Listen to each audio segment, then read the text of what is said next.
বিসমিল্লাহির রহমানির রহিম। হে সমস্ত জগতবাসী, বিশ্ব আধ্যাত্মিক জ্ঞান সঞ্চার দরবার শরীফ হইতে আমি চাঁদনী চিস্তি, আমার লক্ষ্য আমার মুর্শিদ কেবলা গাউসুল আজম শামীম আলী চিস্তির দরবার হইতে আজকে কিছু তত্ত্বকথা আলোচনা করব। আজকের আলোচনাটি হবে বিসমিল্লাহ এর পেটের ভিতর কালেমা লুকায়িত, এই নিয়ে কিছু গোপন তত্ত্ব আলোচনা। সবাই ধৈর্য ও মনোযোগ সহকারে আজকের আলোচনাটি শুনবেন।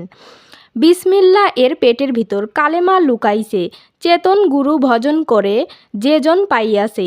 এক বিসমিল্লা সৃষ্টি হইল, বিলিয়ন বিলিয়ন বিসমিল্লা হইল। এক থেকেই হাজার বিলিয়ন আজও তাহা হইতেছে। কালেমাতে খুঁজে পাই বান্দা, না বুঝিয়া রইলাম আন্ধা। বান্দা ও রাসুল যেথা, সেথায় আল্লাহর অবস্থান আছে।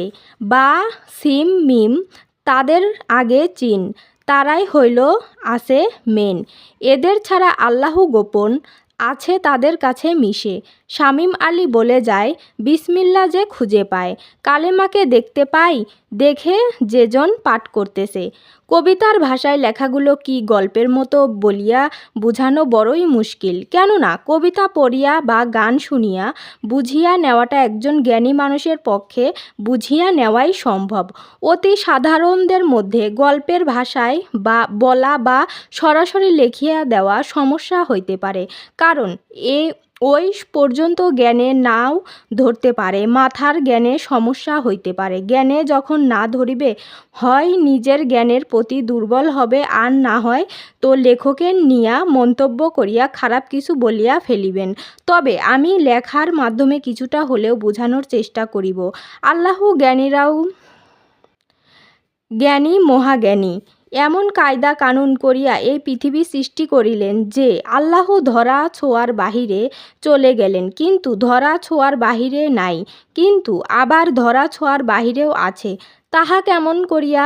আমরা একটু বুঝার চেষ্টা করি। যেমন বিসমিল্লাহ এর ভিতরে কালেমা এবং কালেমার ভিতরে আল্লাহ। তাই বলিতে চাই, কালেমার রূপেই মোহাম্মদ এবং মোহাম্মদের রূপেই আল্লাহ।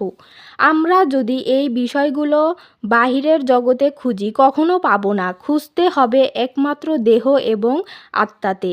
এর বাহিরে যদি আমরা এই সমাধান ও এই কালেমার সম্বন্ধে জানতে চাই বা দেখিতে চাই, পাব না। আমার মাঝেই আমার সমাধান খুঁজিয়া পাব। ও বিসমিল্লাও আমার মধ্যেই আছে। বিসমিল্লাহর ভিতরে আমার কালেমাও লুকায়িত আছে। কালেমার ভিতরে আমার মোহাম্মদও লুকাইয়া আছে এবং মোহাম্মদের ভিতরে আল্লাহ লুকাইয়া আছে।